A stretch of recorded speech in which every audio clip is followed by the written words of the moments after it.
Fala pessoal, tudo beleza? Aqui é Adelo Júnior com vocês novamente. E hoje nós estamos aqui no cemitério fazer um passeio à noite. E vou gravar tudinho pra vocês lá dentro. Então, venha comigo. Certo, né? Porque toda vez que alguém chama a gente para algum projeto é algo que não vai dar certo, né?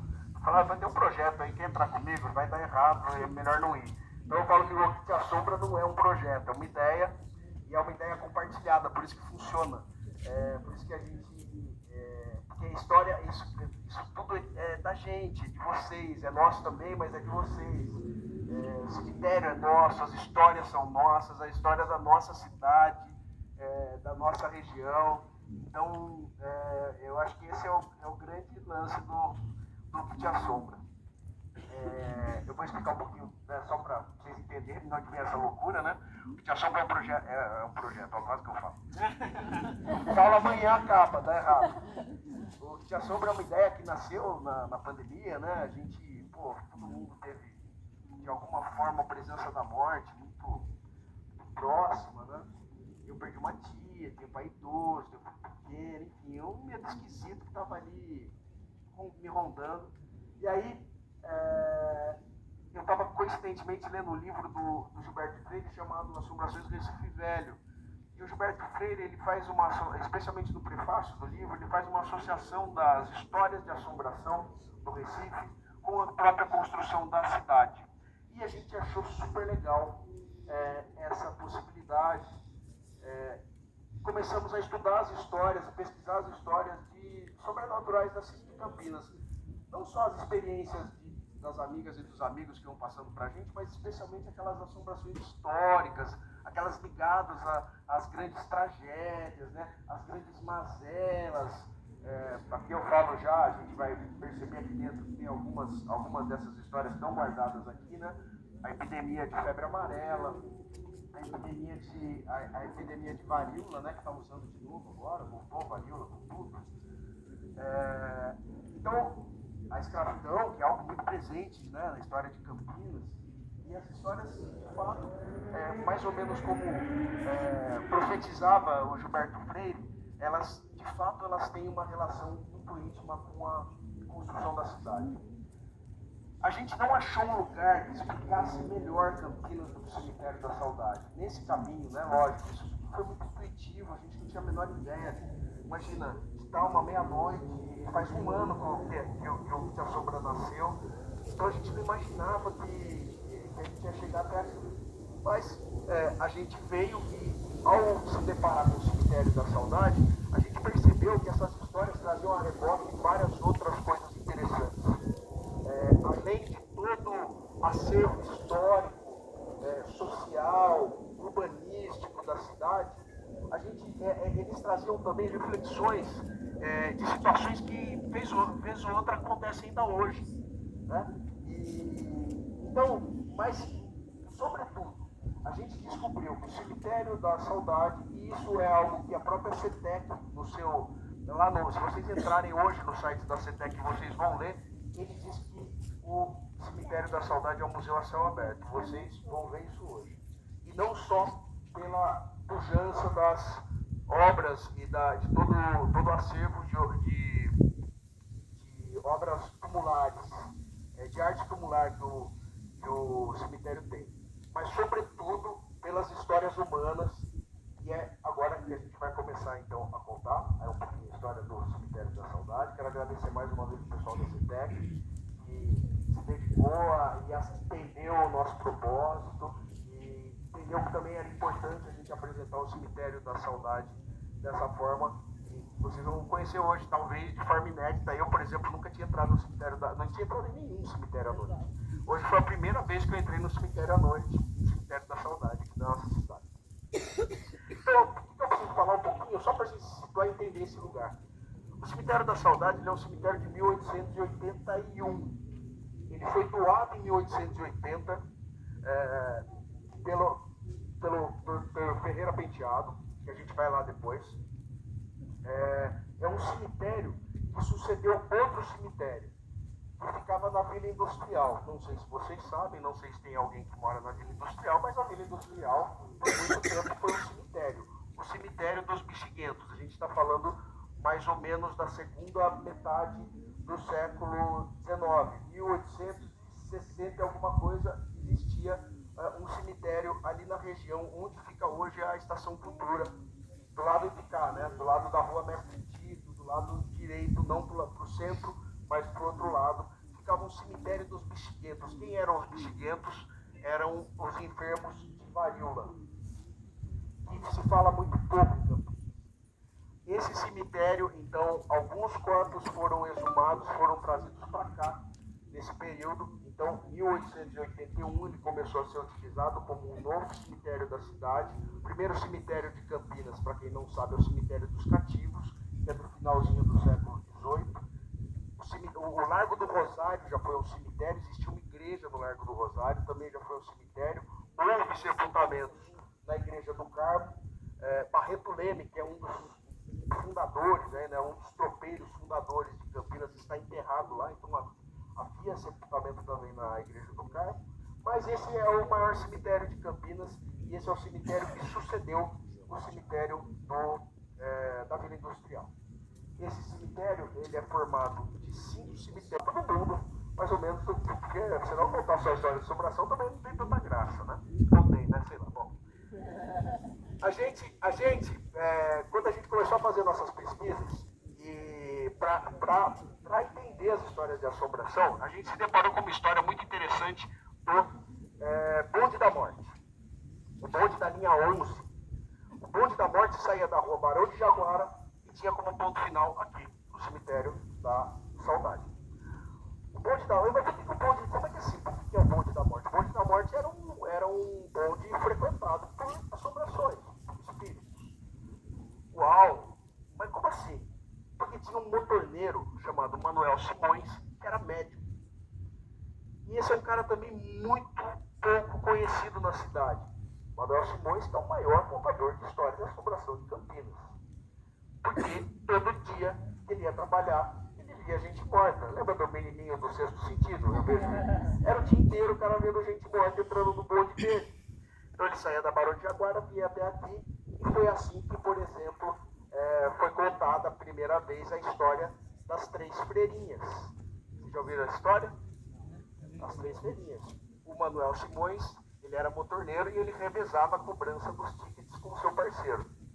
Um dia ele foi cumprir esse papel, começou a cobrar todo mundo, muito bem, muito bem. Tinham 3 freirinhas sentadas na última fileira do bonde. Ele foi cobrar elas. A hora que ele chegou para cobrar elas, as 3 desapareceram. Além de tudo, eram caloteiras. Fantasma e caloteira. A outra história muito interessante do Bonde da Morte, da mulher apressada, da fantasma apressada. O Manuel já estava acostumado. Tinha uma mulher que tomava o bonde no caminho daqui. Mas antes do bonde parar no ponto final, ela descia, ela pulava e saía correndo no ar. Ia no ar e entrava no cemitério. Mas lembra que eu falei para vocês também que o cemitério ele tem um propósito de contar. A gente vai contar mais histórias do Manuel Simões na hora que a gente chegar no jazigo dele, porque a gente vai visitar o Manuel Simões hoje. Vamos ver se ele está lá, se ele está comendo uma pizza. Você deve ter voltado para casa, está tarde. Mas eu falei que o cemitério da Saudade ele tem essa vocação de contar a história de Campinas. E Campinas foi uma protagonista na Revolução de 32. Por isso que a gente está aqui diante do soldado. O soldado anônimo, né? O soldado caído da Revolução de 32. É uma homenagem a todos os soldados que morreram na Revolução de 32. Campinas cedeu 2.000 soldados. Morreram mais ou menos 26 soldados campineiros na Revolução. O fato é que um dia uma mulher grávida parou aqui e entrou em trabalho de parto. Ninguém sabia o que fazer com ela. Ela entrou em trabalho de parto, com dor e dor e dor, ninguém sabia o que fazer, e corre daqui, corre dali, aquele bolinho em cima dela, de repente uma mão assim entra, pede licença e tal. O pessoal vê um cara todo fardado, vai lá, mexe, dá 3 mexidas assim, pum, criança pula da barriga da mulher, uma coisa maluca, pá, entrega pra ele nem aí, ele sai andando, todo mundo olhando por ele, e saiu andando de lá, veio, subiu, entrou.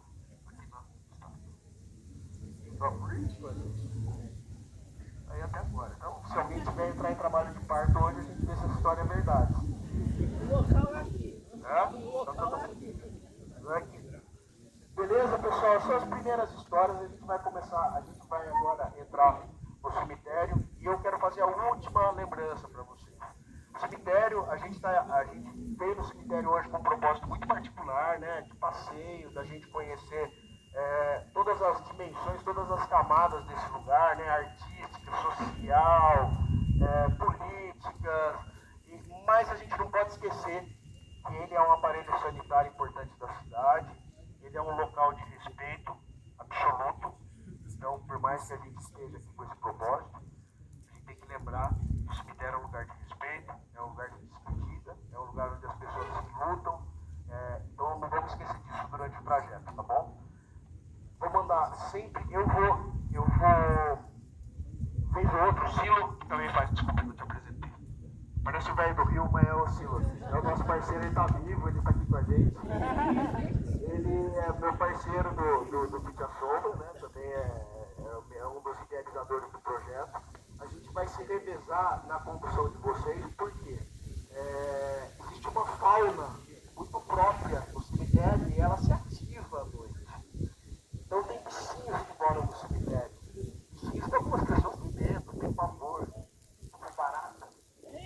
Uma barata importante no cemitério, né? Ela é uma decompositora. Então, além de ter uma barata que come defunto. Mas não precisa se apavorar. A gente vai andar sempre pelas ruas principais. Em alguns momentos a gente vai ter que avançar um pouquinho para dentro das quadras. Mas eu vou sempre na frente. Eu vou pedir para vocês esperarem. Eu vou achar o túmulo que a gente vai visitar. E aí vocês vêm comigo, tá bom? Mas não precisam ir toda hora atrás de mim assim. Eu vou pedir para parar um pouquinho, eu vou, a gente vai lá, visita, isso vai acontecer já no começo com o Hércules Florense, que é um dos inventores da fotografia do mundo. É a pica da galáxia, é Hércules Florense, a gente vai lá ver ele. Mas então a gente faz desse jeito, tá bom? Ó, eu vou parar, aviso vocês, vou até o túmulo e falo, podem vir, aí a gente vai junto, para vocês verem o caminho que eu estou seguindo. E uma outra coisinha.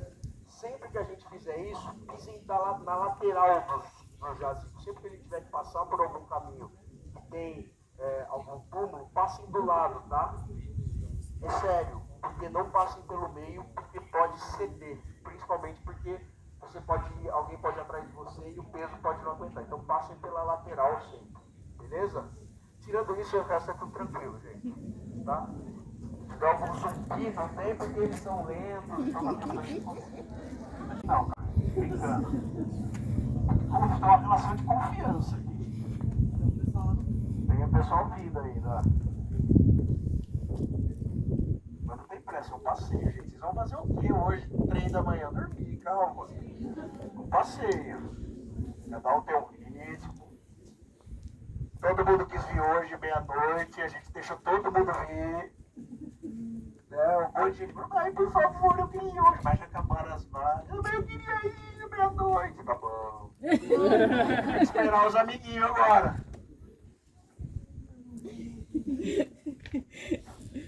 Todo monte de gente se identificou. Ai, mas eu queria ir meia-noite. Tá bom. Eu já me inscrevi no começo quando perdeu. Todo mundo aí?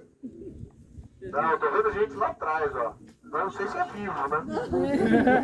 Passou correndo ali, uns 3 vultos, tem mais vulto ali, ó. Tá todo mundo vendo aqueles caras? Jesus, mano. Ainda bem que eu tô aqui na frente. Fala, o Davi não veio. E Davi? Ah, quero. Tem que filmar, porque o Davi não veio. O Davi não veio. Vocês estão vendo ela também? Davi não veio? Não sei, cara. Davi veio. Quem é Davi? Oi. Oi, Davi, tudo bem? Você não veio, né, cara? Que bom. Tá bem. Fica bem aí, viu? Tá quentinho, tá legal. E tá aqui no túmulo do Pedrinho. Ele mandou um abraço pra você. Valeu? Beleza, gente? Todos aí? Tem nada, velho. Tem gente vindo ainda ali, ó. Eu tô vendo aqui no... Tem mais? Tem mais? Ó, tô falando sério, ó. Olha lá.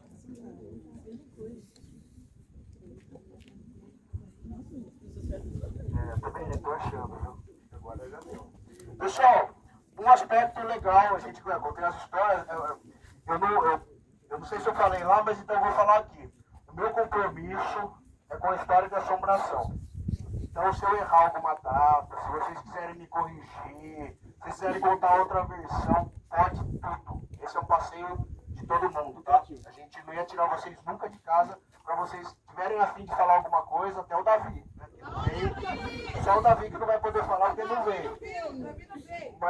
Mas quem tá aqui, fique super à vontade para falar.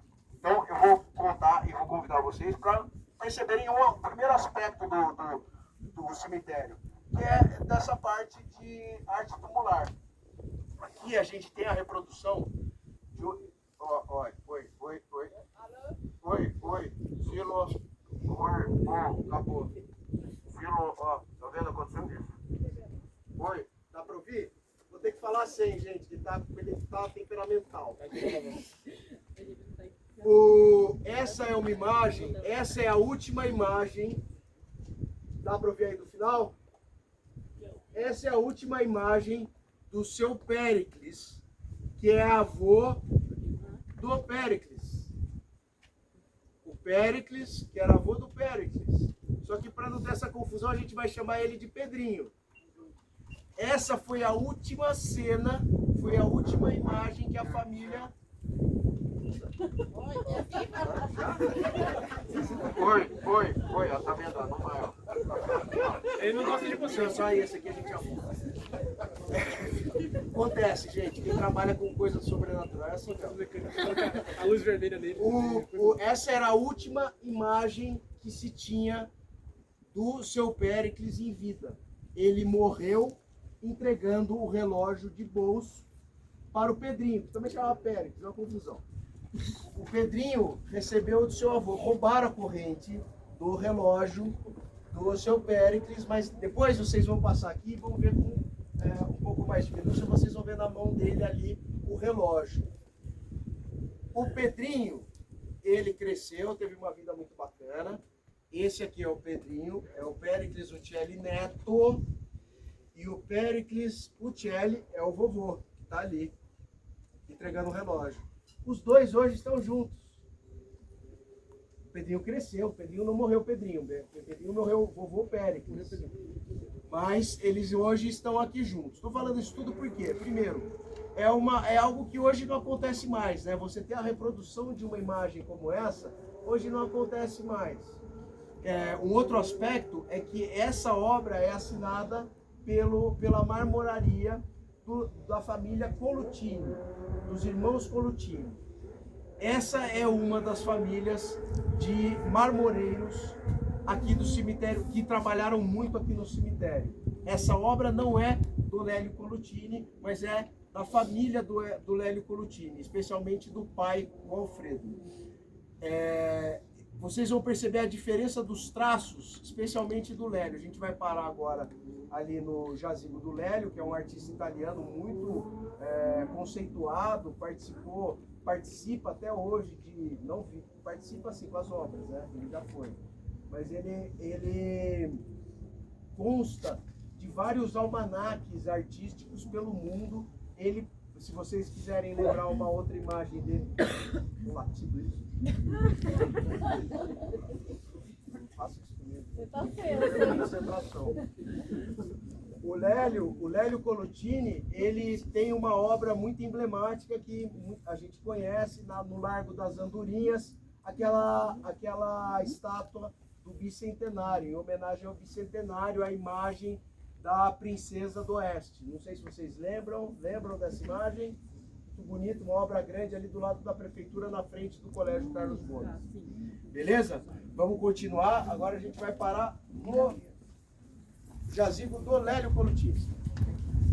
Deixa eu ir na frente. Felipe, agora vamos continuar. Vamos aí, tem uma lanterna lá no final. Chico bom, liga lá, cara. Não deixa ninguém chegar. Vou é meu truta. Vou é meu parceiro. Deixa eu ver se tá o pessoal chegando. Enquanto o pessoal não chega, eu vou contar a história de hoje que eu achei engraçado. Aqui, ó, deixa eu ver lá. Dá pra ver uma imagem mais do final. Vai ser no acampamento, né? Eu vim instalar umas tochas que vocês não vão ver porque elas apagaram, né? Nós estamos 500 pau de tocha, tem uma porra da tocha tá acesa, vai. É boa. Eu trouxe um monte de tocha, querosene, o nariz eu não estou sentindo cheiro de nada, de tanta querosene que eu cheirei hoje. Aí fecharam a porta do cemitério e falei, beleza, fechou, encerrou, teve um puta de um velório aqui, tinha gente pra caramba. Aí eu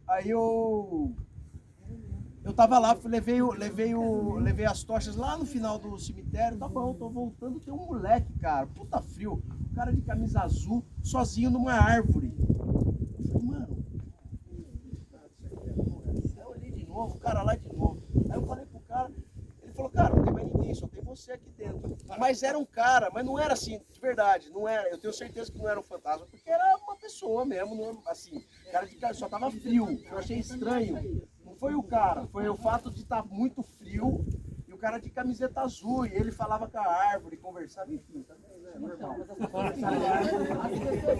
Olha, se você não viu o fantasma, o cara viu. Vamos ver se ele não tá lá na árvore agora.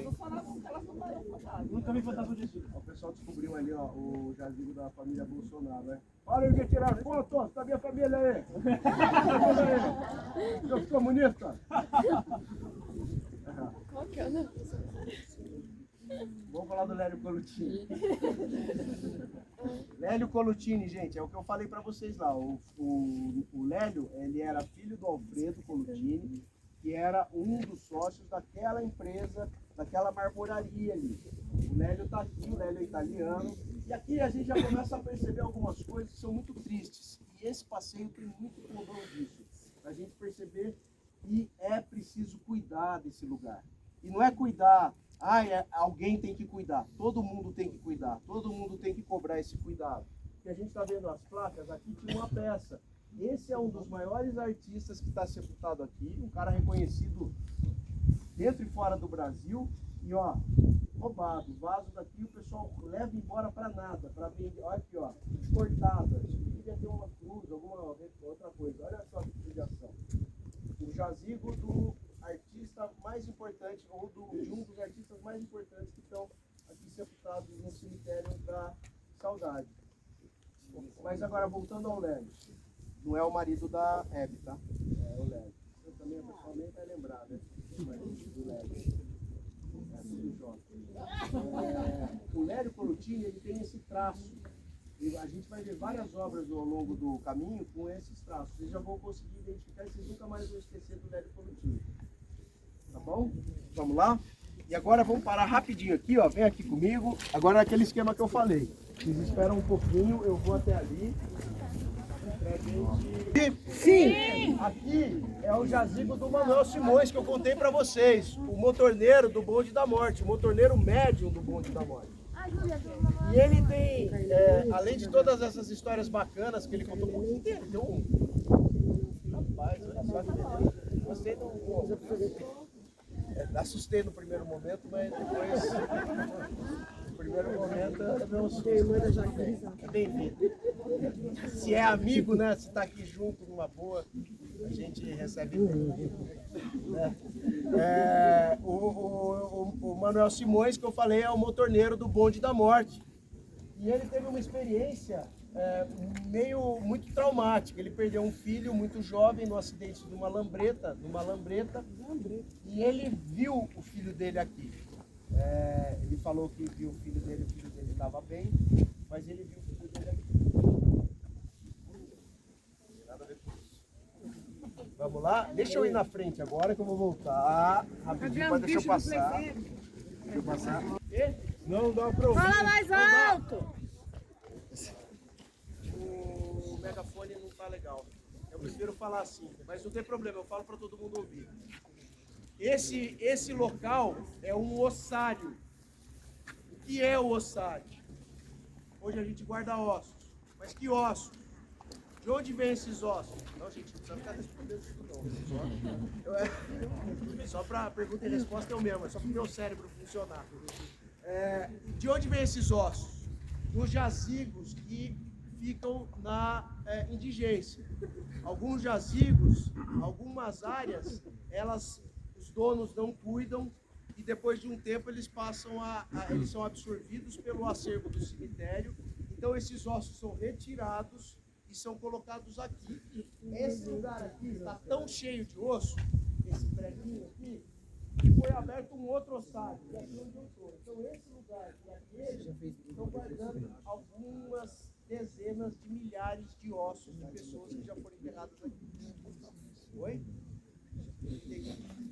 Pô, mas vai queimar o osso por quê, coitado? Deixa ele produtivo. Segura esse pra mim. Vai ficar dentro do túmulo. Todo mundo aí? Vocês conseguem ouvir? Sim? Aí também?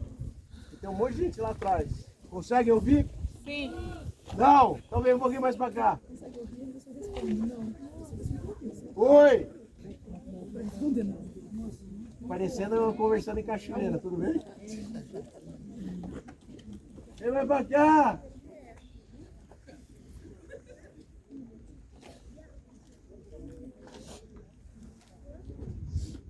Se vocês conseguirem ouvir, não precisa ver o túmulo, porque vocês vão poder passar por aqui também, tá? Não tem problema, a gente vai caminhar para lá, mas vocês vão dar uma olhada nesse túmulo, porque esse é o túmulo do cara que simplesmente inventou a fotografia. Ele foi o cara que descreveu o processo fotográfico. Ele se chama Hércules Florence. Ele é um francês que veio para o Brasil para acompanhar uma expedição amazônica. Quem bancou essa expedição foi um czar russo. Ele gostou muito daqui, acabou ficando no Brasil e ele era um grande inventor. Hércules Florence, em 1832, no dia 15 de agosto, descreveu o processo de estabilização das imagens. Ele simplesmente descreveu o processo fotográfico. Qual foi o problema? Por que ele não é... Oi? Oi? Fantasma. Você quer alguma mensagem? Não sei, de repente é ele que está falando. Estou falando uma besteira, ele está me corrigindo. O Hércules, ele fez a descrição da fotografia, né, do processo fotográfico, em 1832. Quem tem a patente da fotografia, desse processo, é um francês chamado Daguerre, que fez o mesmo processo em 1839. Qual é a treta? No Brasil, não se tinha o costume de patentear as coisas. O cara inventou a fotografia, mano. Foda-se. O que é fotografia, né? O que a gente está fazendo agora, tudo que a gente registra, tudo que a gente filma a partir da invenção do cara que está aqui. O Hércules Florence.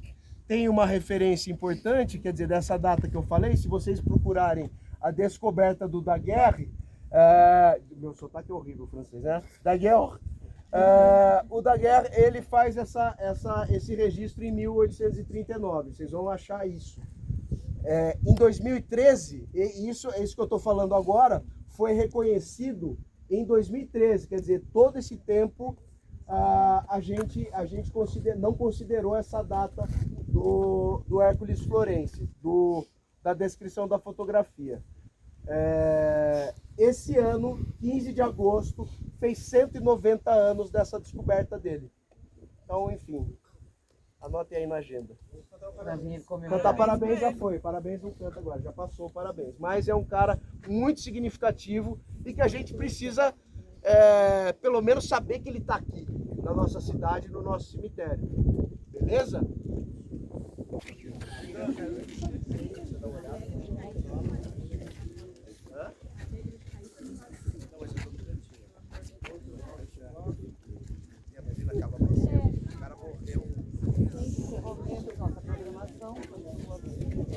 O cara morreu, o cara que conta a história morreu. Vocês contam a história.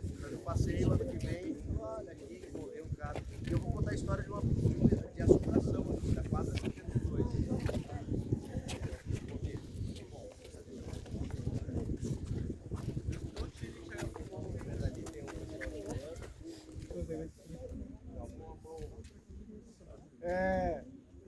Tem várias histórias muito legais aqui do cemitério, né? Muitas histórias de assombração, e eu gosto de dar crédito para o cara que fez a pesquisa sobre essas histórias que a gente conta, que é o Elcio Henrique Ramos.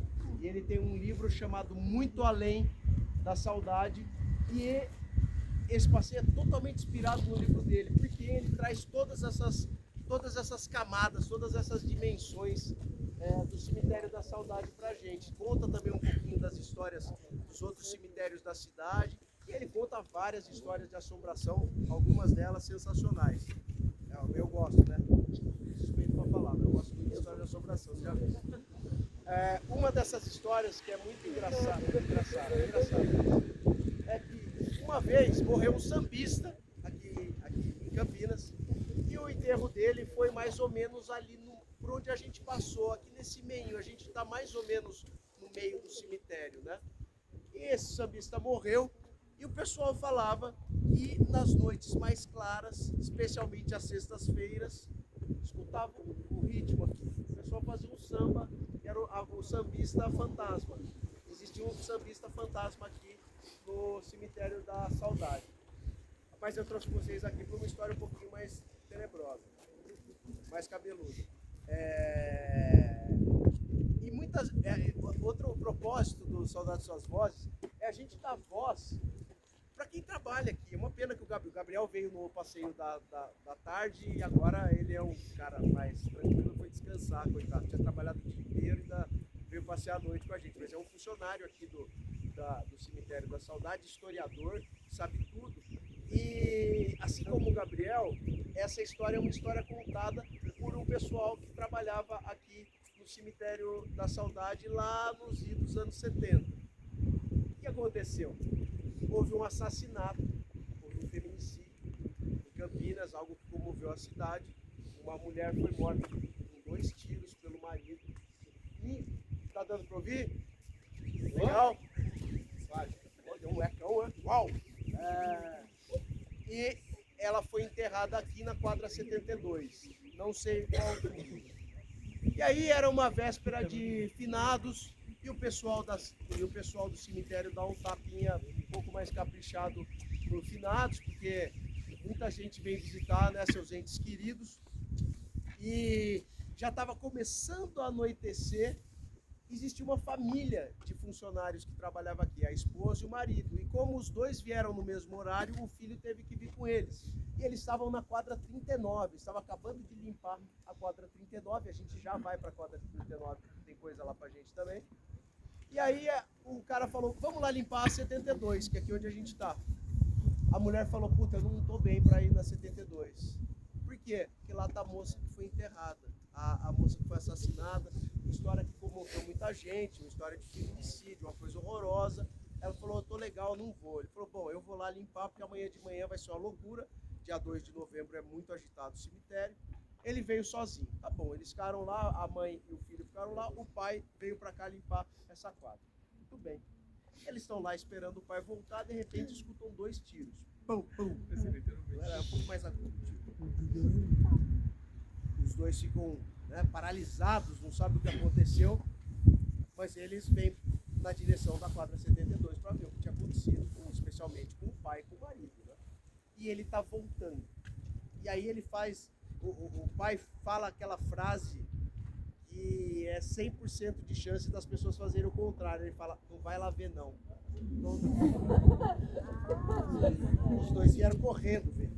E quando eles chegaram aqui, estava a moça que tinha sido assassinada, dando risada deles, sentado no jazigo.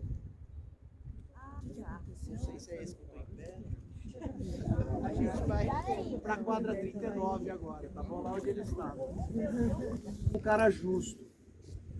Eu sou pontepretano, estou muito triste hoje. É isso aí. E então, para os meus amigos bugrinos, que devem estar mais tristes do que eu, esse é o jazigo do Esquerdinha, que foi um grande jogador do Guarani.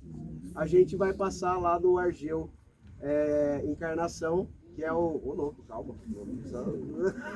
Ah, tô vendo, já vi vocês aí, você acha que já não vi? E a gente vai passar no Argeu Encarnação, que é um torcedor símbolo da Ponte Preta.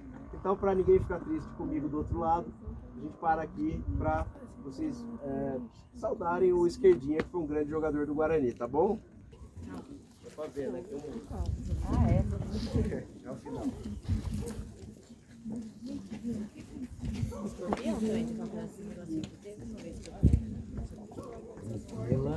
Deixa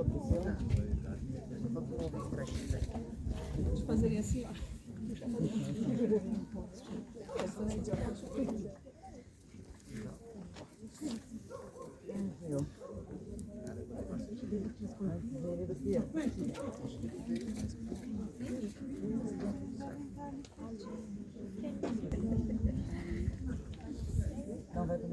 Enquanto o pessoal não chega, todo mundo, a gente vai passar por um trechinho aqui no meio da quadra. Então, pessoal, redobrem um pouquinho a atenção com o piso, porque o piso às vezes é irregular, tá bom? Então prestem bastante atenção onde vocês estão pisando. Eu estou encostado aqui, mas é uma coisa bem imprudente isso que a gente está fazendo. Por quê? Vocês viram algumas baratas. Sabe quem que adora comer barata? Escorpião. Então, cuidado na hora de colocar a mão nas coisas. Sabe aquele conselho de vó? Cuidado. A hora que a gente for caminhar, a gente vai até uma milagreira ali. Vocês estão tirando sarro de mim, né? Não. Então, assim, Depois eu te pôr a mão conto. nas coisas já foram me zoar, né? Não. Então, por favor, tá, gente? Muito cuidado, muita atenção na hora de caminhar nessa próxima parte que a gente vai atravessar aqui no meio da quadra. A gente vai até o forno. Até agora eu não passei nenhuma mensagem das histórias. Forno? Forninho.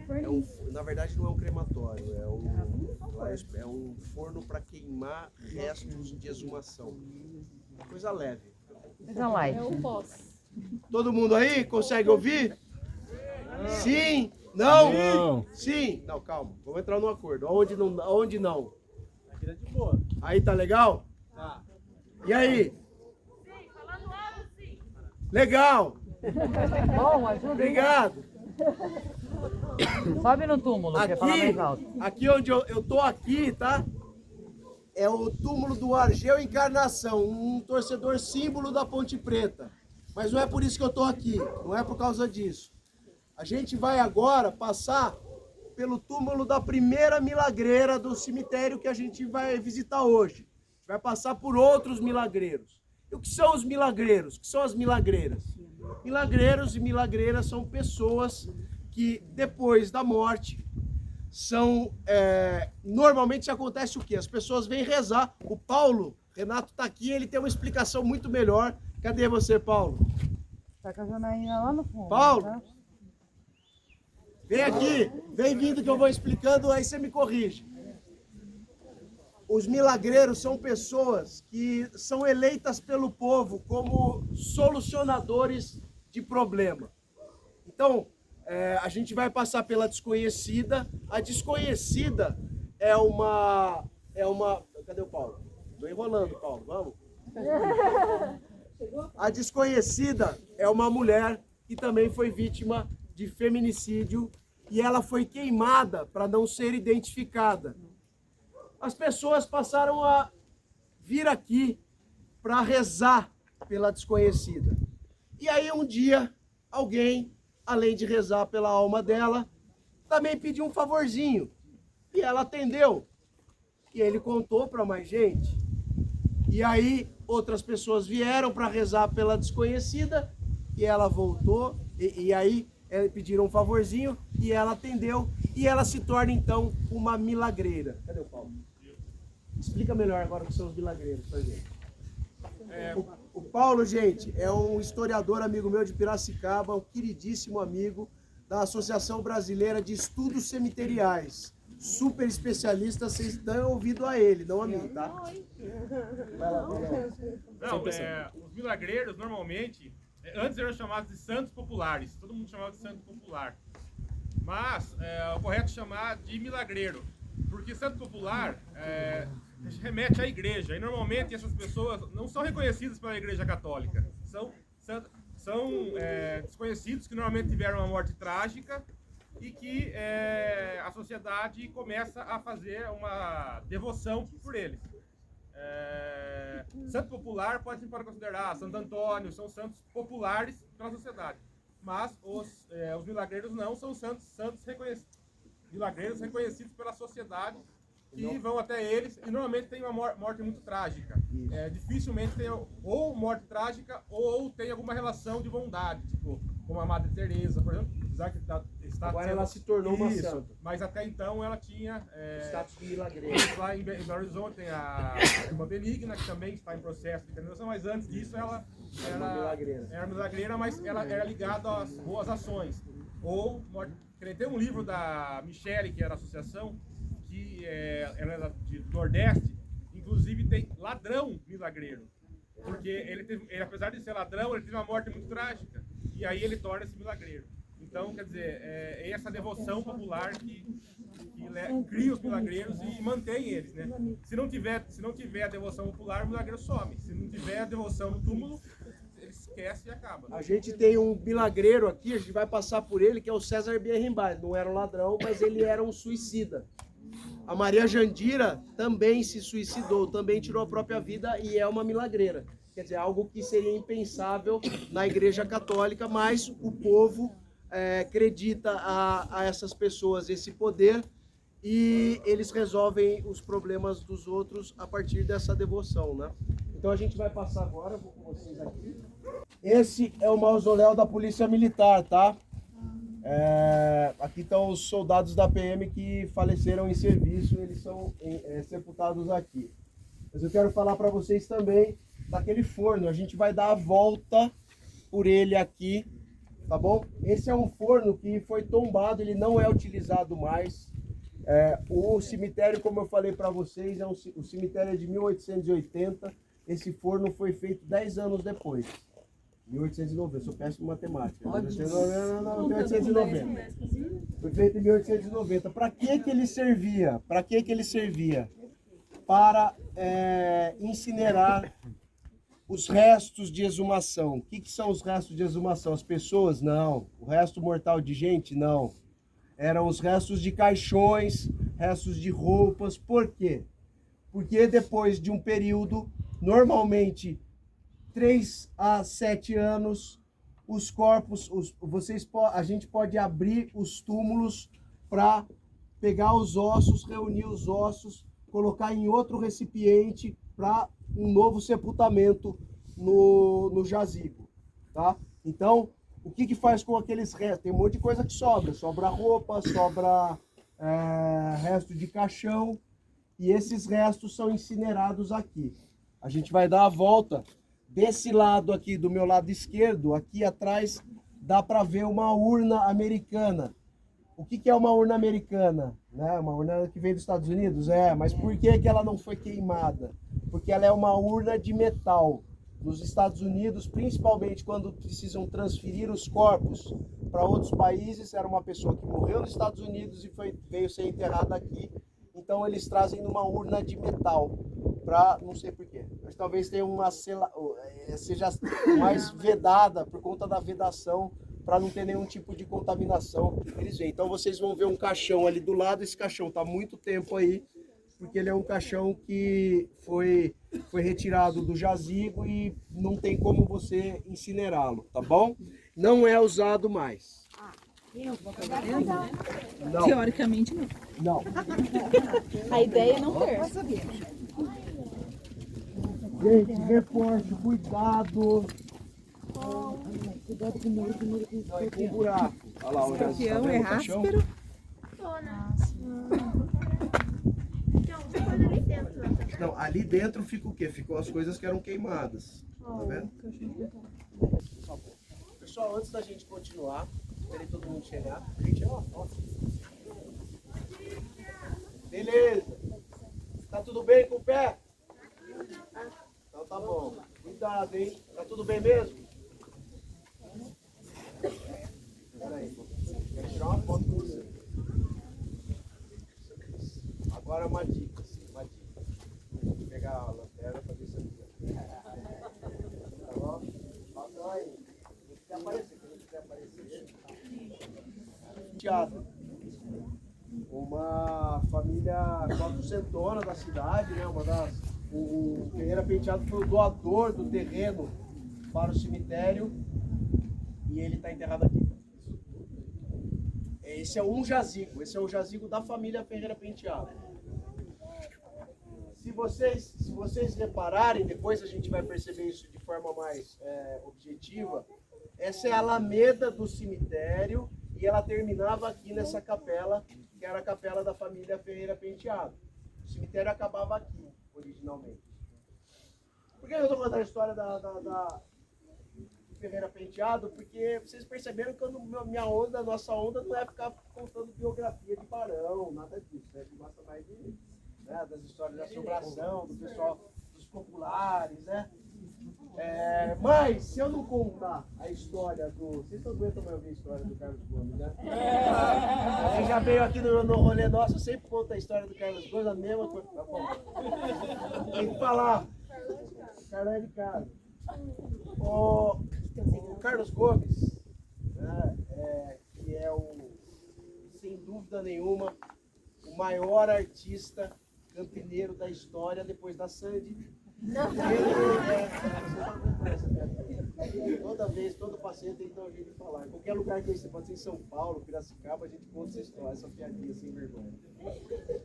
O Carlos Gomes, ele, grande compositor campineiro, né? Agora, tentando falar sério, o maior expoente da música erudita do Brasil de todos os tempos, um dos maiores do mundo, sem exagero, um dos maiores do mundo mesmo. Carlos Gomes, ele é campineiro e ele teve uma vida muito difícil aqui. Quer ajuda para acender? Ajuda. E Carlos Gomes teve uma vida muito difícil em Campinas. Carlos Gomes não teve seu talento reconhecido em Campinas, embora ele já desse prova dele toda vez que tocava algum instrumento. E ele percebeu que ele precisava ir embora da cidade, né? Ele teve vários traumas. Carlos Gomes teve mais de 20 irmãos. A mãe do Carlos Gomes foi assassinada em circunstâncias muito estranhas, jovenzinha. E Carlos Gomes decidiu ir embora de Campinas. Ele foi para São Paulo, depois ele foi para Santos, depois ele foi para o Rio de Janeiro. No Rio de Janeiro ele conheceu o imperador e imediatamente reconheceu o talento dele. E falou: Carlos Gomes, eu vou bancar seus estudos do Conservatório de Milão. Muito que bem. Desculpa.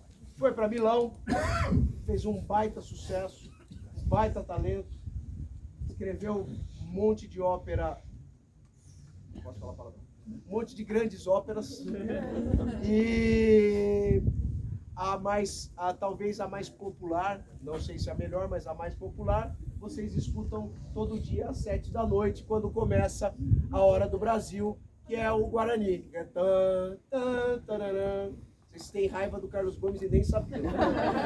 Começa a Hora do Brasil. Oi? Se não me engano, ele fez a música Hino de Campinas. Fez o Hino de Campinas também. Boa lembrança, mano. Obrigado. Eu sei que é a Amanda que está falando, que é minha sócia aqui no projeto também. O Carlos Gomes, então, ele ficou na Itália muito tempo, voltou para o Brasil, só que quando ele voltou para o Brasil houve o advento da República. A República foi proclamada. E não que ele fosse monarquista, mas ele era muito leal e muito grato ao imperador por ter bancado os estudos dele na Itália.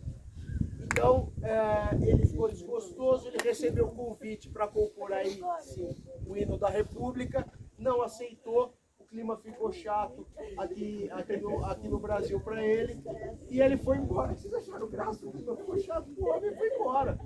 Ele foi para a Itália de novo, ficou 2 anos na Itália e voltou para Belém do Pará, para cuidar do Conservatório de Belém do Pará. Quero ver se eu dou risada agora. Lá ele teve câncer de língua e garganta e morreu.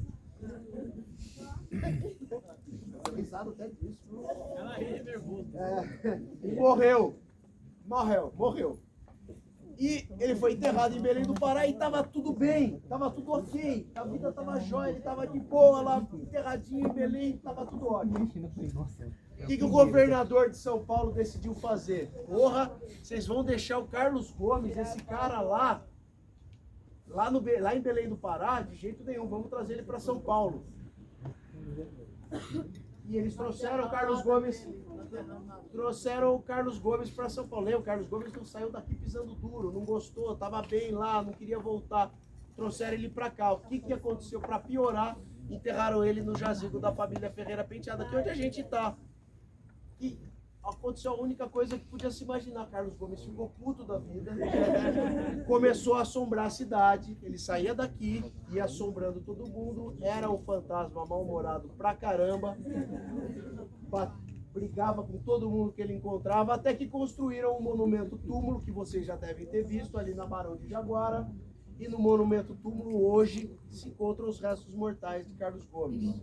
E ele sossegou, de vez em quando ele vai lá na sala de ensaio da orquestra para dar uma ensaiadinha. A gente, nos nossos passeios, a gente descobriu que o Carlos Gomes também toca de vez em quando no Teatro Municipal de São Paulo, embora ele nunca tenha tocado em vida lá, porque ele morreu antes do teatro ser inaugurado. O teatro é de 1911, Carlos Gomes morreu no finalzinho do século XIX, né? Ainda foi em 1896, se não me engano.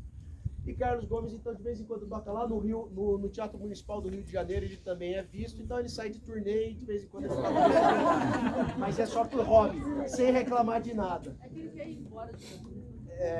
Não, agora ele tá bem, tá lá no Tajor. Então essa é a história do Carlos Gomes, do jazigo da família Ferreira Penteado. E aqui do lado, eu vou mostrar para vocês, desculpa gente, eu virei a lanterna em vocês, mas atrás desse jazigo aqui escuro, parece um caixotinho, eu vou primeiro contar a história, depois vocês vão, tá? Então todo mundo vai sair correndo para lá ver. Está um jazigo muito importante, também de uma milagreira, chamada Maria Jandira. Eu vou começar do final, vou começar da história do fantasma da Maria Jandira, que foi visto aqui onde a gente está agora. Maria Jandira... Aqui.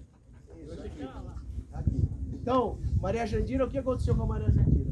Houve uma noite aqui no cemitério, era um entardecer, né, um finalzinho de noite. Os seguranças estavam fazendo a última, como é que fala? Vistoria, a última ronda para tirar as pessoas remanescentes no cemitério. E aí um dos seguranças vê uma mulher de costas. E ele começa a se aproximar dela e ele vai falando: senhora, por favor, a senhora não pode ficar aqui. Por favor, senhora, me acompanhe, vamos sair. E ela não se movia, só continuava seguindo para frente. Quando ele se aproximou um pouquinho dela, ele reparou que ela estava ali quase um palmo para cima do chão. E aí ele falou, e aí a Maria Jandira percebeu a presença do vigia, virou para ele e perguntou: Carlos, é você? Mas ele pergunta, se eu explicar para vocês que não convive muito com o fantasma. O fantasma ele fala mentalmente, então ela não fala mentalmente. Carlos, é você? Hoje, falando sério, não mexe a boca na cabeça. O cara já conversou muito, aqui a gente conversa direto. Aí o que aconteceu? O cara ficou muito assustado, Maria Jandira sacou que não era o Carlos. Ela foi até onde está o pessoal lá que não aguentou esperar. Foram lá ver a Maria Jandira. E ela se transformou numa labareda e entrou dentro do jazigo. Por que ela virou uma labareda? Por que ela entrou dentro do jazigo? A Maria Jandira era uma menina, uma jovem mulher que tinha... tem criança aqui, então vocês vão ter que me ajudar. É um pouco criativo. Me ajuda um pouquinho. A Maria Jandira, ela tinha o controle, a gestão de seus desejos. E a Maria... Não, gente, é sério. Calma, Maria, deixa eu falar. Vocês vão falar, vai piorar. A gente tá do lado dela, calma. A Maria Jandira, ela tinha a gestão de seus desejos numa época em que isso não era permitido. Em que a sociedade não admitia mulheres que geriam seus desejos. A gente não sabe exatamente por qual motivo, mas talvez seja ligado a isso. Ela foi expulsa de casa. Sobrou muito pouco para Maria Jandira fazer da vida. Então, ela foi trabalhar num estabelecimento de uma empreendedora. Tá certinho, gente. Eu consigo falar aqui, vocês vão perceber. Uma empreendedora num estabelecimento de entretenimento adulto masculino. Entenderam? Ela foi trabalhar lá. Maria Jandira fez muito sucesso, era muito bonita, ela era muito requisitada, claro, não seria uma novidade para ninguém, requisitada por esses homens que cultivavam esse tipo de comportamento, né? Fundadora tipo do Itatinga, é isso? Esse comportamento que não permite que as mulheres sejam detentoras de seus desejos, né? Essa galera, que é a galera que frequentava lá a casa da Laudelina, né? Que é essa empreendedora que eu falei que empregou a Maria Jandira. E ela, nesse processo, conheceu o Carlos, que ela confundiu com o vigilante. O Carlos se apaixonou pela Maria Jandira, a Maria Jandira se apaixonou pelo Carlos. Até aí estava tudo bem. Os dois resolveram fugir de Campinas, ir embora daqui, porque eles não queriam viver sob o julgo preconceituoso das pessoas. Aconteceria isso, inevitavelmente. Eles sabiam disso, resolveram fugir.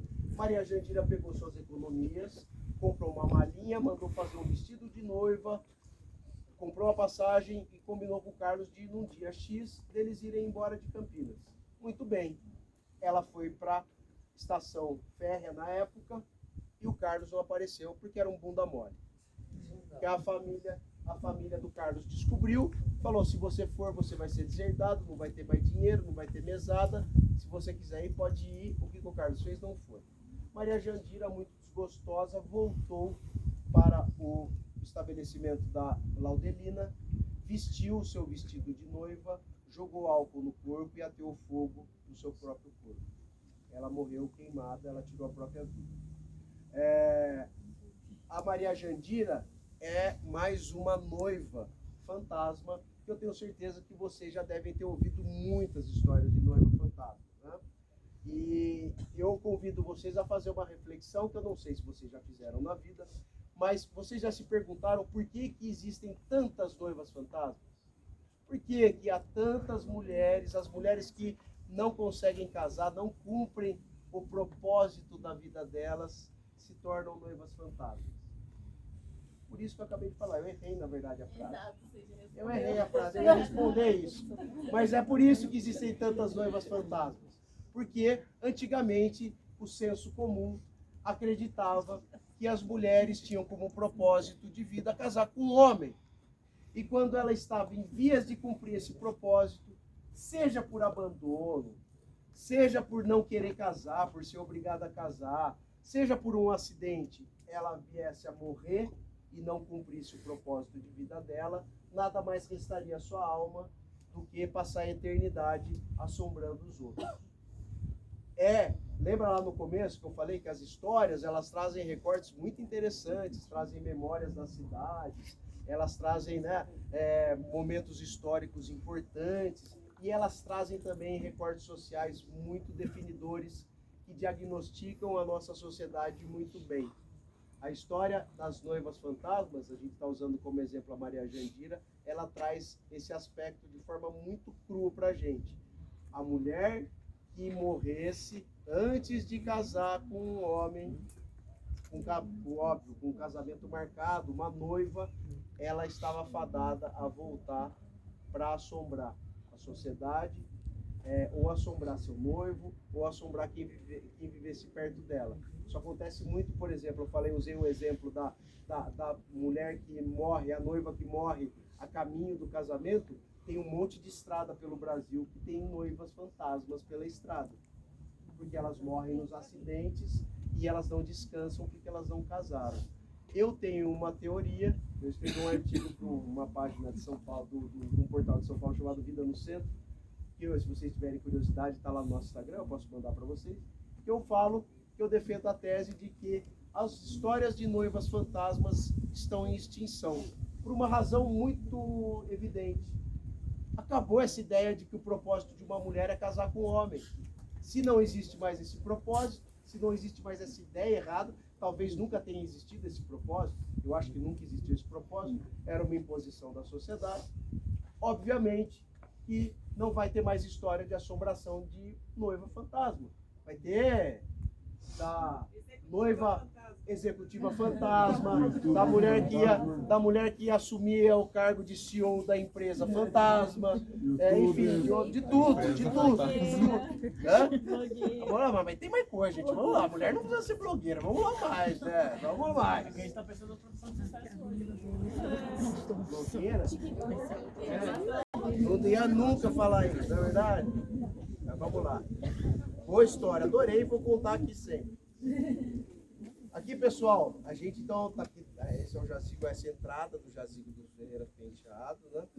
Ali do lado, ó, nossa, que holofote forte, não é meu não, esse aí, quem jogou ali? Olha lá, ali, ó, esse aí mesmo. Ali é o jazigo e a capela, olha aqui, mas com a sombra ali, olha. É ali mesmo, ele tá apontando pra gente onde é. Essa capela, não é, vai ver que é o homem lá que pintou de vermelho. Essa capela é onde está sepultado o Dr. Mário Gatti. Tudo isso Aproveita que não tem fila.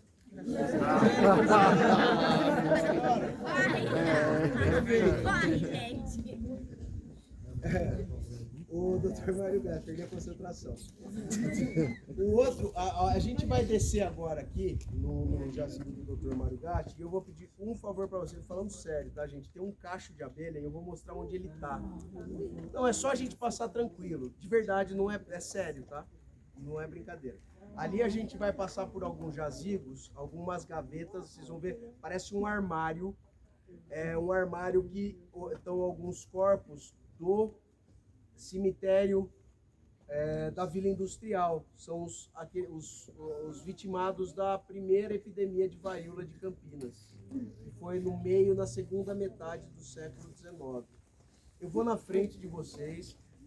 Então, depois que a gente passar o jazigo do Dr. Mário Gatti, a gente fica em silêncio até todo mundo, a gente vai se encontrar ali no cemitério do Santíssimo, onde tem um mar de jazigos de mármore super bonitos, onde foi gravado o Memórias Póstumas de Brás Cubas, tá bom?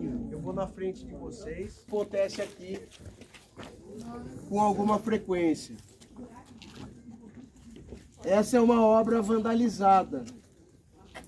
Existia um crucifixo atrás dessa imagem de Jesus e ele estava de braços abertos, obviamente, e foi cerrado isso. É uma obra de bronze que foi vandalizada, muito provavelmente para ser vendida como ferro. Então esse é um outro propósito do nosso passeio, né? Que é muito fácil a gente responsabilizar todo mundo, é muito fácil, pô, devia cuidar, devia mesmo. Mas a gente também tem que ver esse lugar como um lugar a ser preservado. A gente precisa entender que esse lugar é um lugar que merece ser cuidado, porque ele é um museu. Isso é uma peça de museu que foi serrada para ser vendida como ferro. É uma judiação, mas mais do que uma judiação. É algo que a gente precisa se resignar contra, sabe? A gente não pode ficar tão passivo ao ver uma coisa dessa, porque é uma judiação, é uma tragédia, né? Deve custar uma fortuna esse lugar.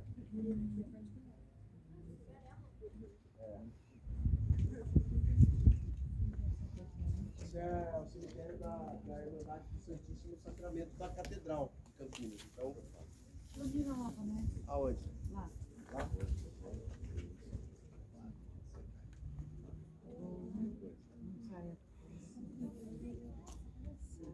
Vocês aquele monumento em homenagem aos soldados constitucionalistas, né, de 32. E tem eu contei a história do Aldo Chiorato, que é um garoto que era escoteiro e é muito reverenciado, porque o Aldo Chiorato, ele estava levando um bilhete para avisar os soldados nos pontos logísticos da cidade de que a cidade estava sendo bombardeada e ele morreu nesse percurso. Tamanha importância desse garoto que ele tem uma homenagem própria junto com os generais lá com o MMDC em São Paulo, no Parque do Ibirapuera, lá no monumento aos heróis revolucionários de 32. Só que o Aldo Chiorato não está lá, diferente do que todo mundo fala. O Aldo Chiorato está aqui. E essa é outra coisa que a gente acha bastante estranha, porque ele é tão reverenciado lá, por que aqui ele está nesse jazigo sem tanto cuidado, sem tanto zelo? Também é uma pessoa que a gente sugere que haja uma referência, porque o corpo dele não tem nenhum registro de saída. Diferente do que dizem que ele foi levado para lá exumado, ele não foi, ele está aqui. Nos livros aqui do cemitério, ele consta como ainda presente aqui nesse jazigo. O menino Aldo Chiorato. Cadê?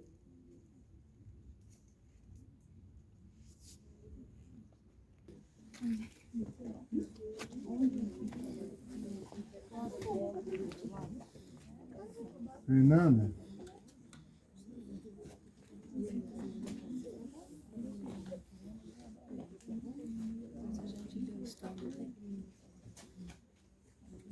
Fernanda.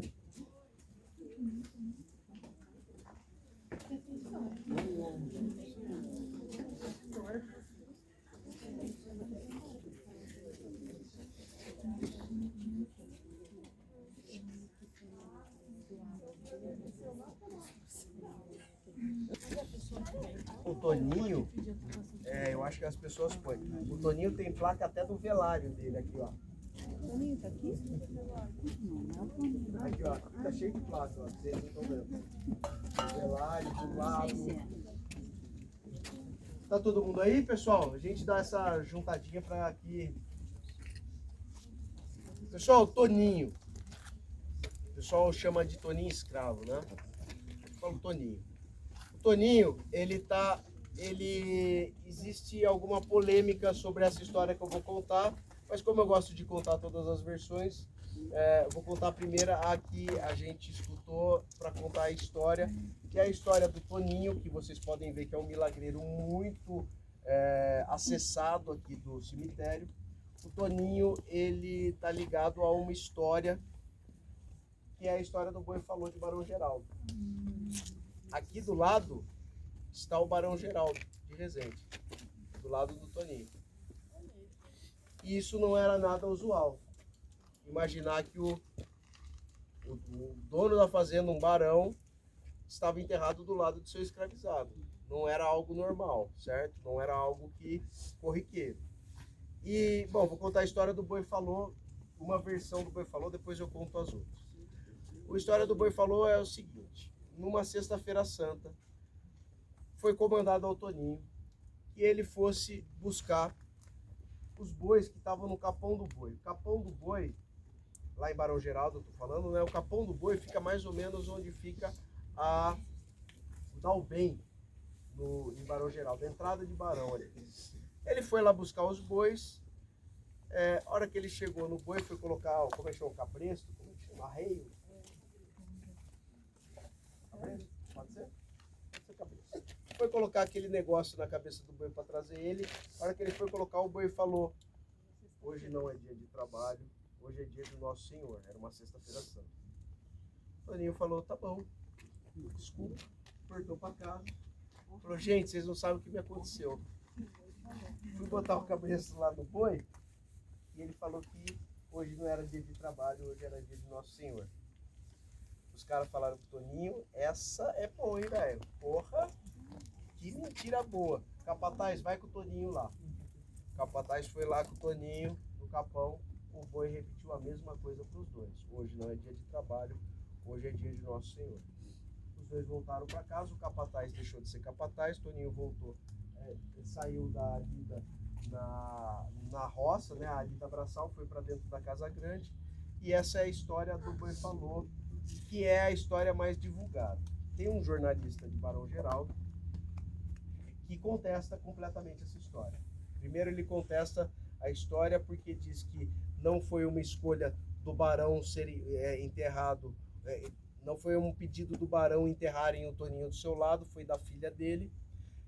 Não há Toninho nenhum na história do Boi Falou, segundo o relato dele, mas ele não contesta também a história do boi. Falou: o boi falou para alguém, né? Toninho, mas não tira o boi. Tem o Toninho, mas não tira o boi. Então, fica aí o registro da outra versão. Não sei com quem que o boi falou, se não foi com o Toninho. O fato é que o Toninho, dizem que o Toninho também livrou o Barão, que essa talvez seja uma outra possibilidade dele ter sido enterrado do lado do Barão, que ele livrou o Barão de uma tocaia e perdeu uma perna nesse acontecimento.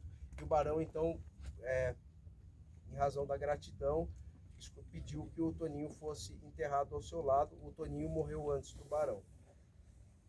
Esse jornalista de Barão, ele diz que quem pediu para o Toninho, quem solicitou um jazigo ao lado do jazigo da família deles, foi a filha do Barão, e o que o Toninho não pertencia ao Barão, pertencia à baronesa. Então tá aí todos os registros, eu prometi que eu ia contar a história. Essa é a história do Toninho, tá bom? Vamos lá?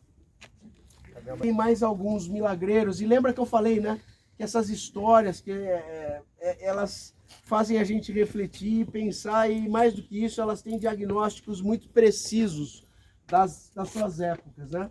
Então, esse é um jazigo, por exemplo, que é um jazigo de 3 milagreiros. São 3, na verdade foram 4 crianças que morreram, 4 filhos de escravizados, o Sebastiãozinho, o Joãozinho e o Antoninho e a Vilma. Então o pessoal é super simpático, Joãozinho, Antoninho, Sebastiãozinho e Vilma. Parece que a Vilma tem 90 anos, não era uma irmã deles. E esse é um jazigo lembrado como o jazigo dos 3 anjinhos. Porque a Vilma era uma menina negra, todos eram negros, todos eram filhos de escravizados, morreram queimados no mesmo acidente, mas a mulher negra, ela não era sequer considerada um anjinho. Foram 3 anjinhos menos a Vilma. E é interessante isso, porque isso é até hoje. Todo mundo que se refere aqui, mas fala, pô, mas tem 4. Então a gente tem que chamar, eu acho, de 4 anjinhos. Certo? Sim. Não é? É bom, não tem problema nenhum mudar. Todo mundo faz aqui, todo mundo faz um serviço, todo mundo faz junto. O Sebastiãozinho, o Joãozinho, o Antoninho e a Vilma. E a Vilminha. Devia se chamar Vilminha. Mas olha que interessante esse recorte social da época. E como, olha só, existe uma coisa tão agressiva, tão pesada, tão preconceituosa no jazigo de quem faz milagre.